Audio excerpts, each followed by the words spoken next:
देख रहे हैं open mic the voice of people.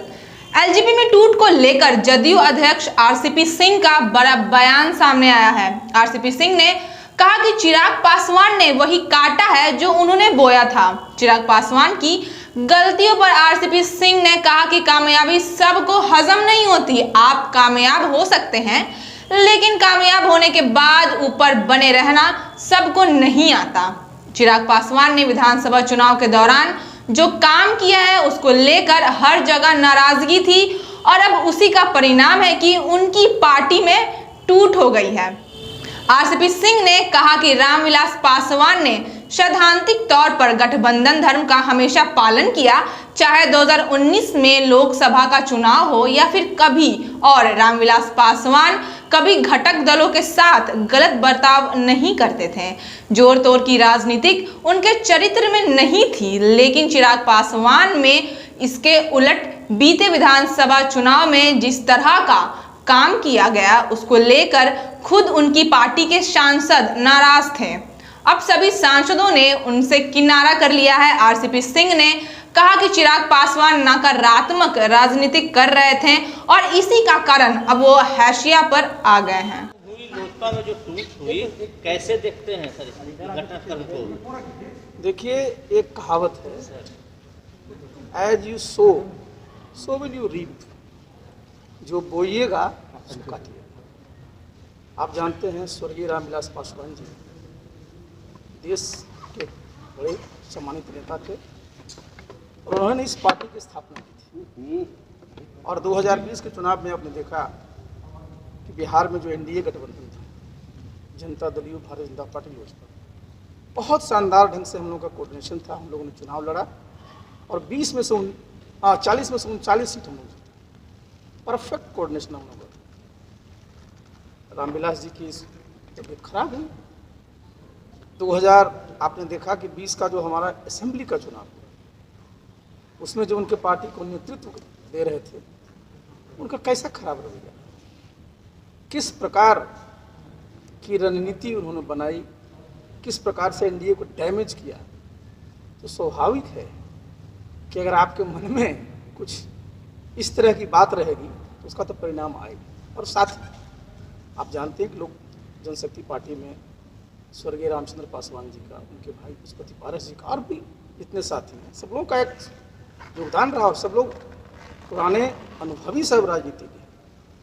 और आप जानते हैं कि बिना मेहनत के किसी को बहुत बड़ा पद अगर मिल जाता है तो देखिए, पद प्राप्त करना और उसको पचाना, ये दोनों बहुत अहम होता है। और स्वाभाविक है कि अगर आप किसी पद पर हैं और अपने व्यवहार से, अपने कंडक्ट से आपके जो सीनियर हैं, आपके जो सहयोगी हैं, उनको सम्मान नहीं दीजिएगा तो क्या ऑप्शन है? और यही कारण आप देखिए ना कि 6 में से 5 लोगों ने निर्णय लिए। ये तो मैंने बताया ही कि जो यहाँ विधानसभा के चुनाव में जिन्होंने जिस प्रकार की नीति अपनाई उससे लोग नाराज थे। आपको याद होगा इसी हॉल में हम लोगों ने कुछ महीने पूर्व, हमारे अध्यक्ष जी थे, बहुत सारे साथी ज्वाइन किए। तो स्वाभाविक है कि जैसा मैंने कहा कि जैसा करिएगा वो पाइएगा।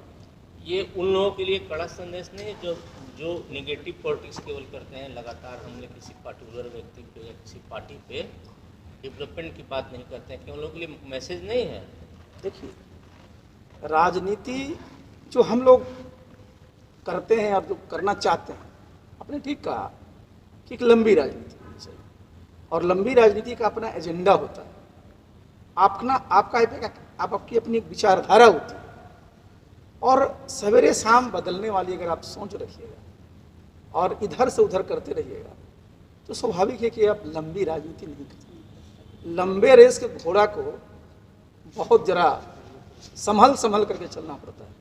ये तो पता चला कि एक ही रेस में आपने इतनी तेज दौड़ लगाई, पास तो कर गए, लेकिन पता चला कि आगे एक्सीडेंट हो गया। इसलिए राजनीति में सब लोगों को, सब जगहों को, सब चीज़ों में हमेशा अपना जो हमारा पक्ष है, हमारी जो विचारधारा है, उस पर काम करना चाहिए। सर, दिल्ली में जदयू की बात कर रहे हैं कि सारे लोग जदयू में आएंगे, क्या केंद्रीय मंत्रिमंडल में इनको जगह भी अब मिलेगी? देखिए, आपने 2-3 सवाल एक ही साथ पूछ दिए। जहाँ तक केंद्रीय मंत्रिमंडल का सवाल है तो मैंने 2 दिन बता चुका, उसमें कुछ कहने की आवश्यकता नहीं। जब भी विस्तार होगा हम लोगों ने बता ही दिया उस चीज़ का। जहाँ तक जो आज अलग हुए हैं, पहले तो आप जानते हैं इसकी प्रक्रिया है, वो प्रक्रिया पूरी होगी, उसका नोटिफिकेशन होता है, अलग दल की मान्यता मिलती है, उनके नेता बनते, सब चीज़ें होता है।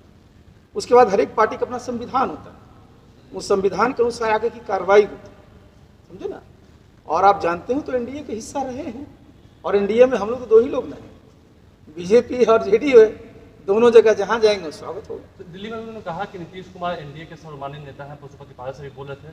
तो क्या लगता है कि विधानसभा चुनाव के वक्त जब चिराग पासवान बयान दे रहे थे, उस वक्त से ही लोजपा नाराज थी या फिर नहीं? ये तो मैंने आपको बताया ही कि देखिए सब लोग एक देखिए बहुत ही यहाँ अच्छे ढंग से हम लोग एनडीए को चला रहे थे। उसमें याद करिए ना, पशुपति पारस जी भी यहाँ पर मंत्री थे, लोकसभा में जो चुनाव लड़ा गया था ये बहुत अच्छा माहौल था, और जिस प्रकार माहौल को खराब किया गया तो स्वाभाविक है लोग सब लोग अंदर से कोई प्रसन्न तो थे नहीं, सब लोग दुखी थे। तो वो तो होता ही है ना कि इतना दिन तक लोग किसी के मनमानी को बर्दाश्त करें। क्या लगता है सर, जो विधानसभा चुनाव में नंबर आप लोग को आए, ये चिराग पासवान का जो था कैंपेन एंटी जेडीयू, उसी का परिणाम था, उनको इसका मिल के परिणाम? देखिए एक बात बता देते हैं, अभी उनकी उम्र बहुत है। मैंने बताया ना कि आदमी को लंबे रेस का घोड़ा होना चाहिए और लंबी राजनीति में पूछना चाहिए, और सबसे ज़रूरत है कि राजनीति में अपने सिद्धांत के साथ साथ आपके साथ जो अनुभवी लोग हैं, आपके जो सहयोगी के अनुभवी हैं, उनका भी मान सम्मान करना सीखिए। कांग्रेस में भी टूट देखी जा रही है, संभावना है कि अच्छा आप जरा देखिए जिस पार्टी का नाम, आप जरा इस बात को गौर करिए, बंगाल में इनकी सरकार हुआ करती थी, आज भी लोकसभा में जो विपक्ष के नेता हैं कहाँ के हैं? बंगाल के। लेकिन बंगाल का जो रिजल्ट हुआ अभी, कांग्रेस का एक भी विधायक क्या नहीं करता। तो स्वाभाविक है कि लोगों को लगता है कि भाई जहाँ दिखता है कि लोग जो डूबता हुआ जहाज है, तो सब उससे निश्चित रूप से अलग होना चाहते हैं। तो आप देख रहे होंगे जो भी उनमें जो युवा हैं, अरे देखिए आदरणीय माधव सिंधिया जी तक, जितिन प्रसाद जी, सब लोग क्या करें। आप राजस्थान में भी देखते रहते सचिन पायलट जी का।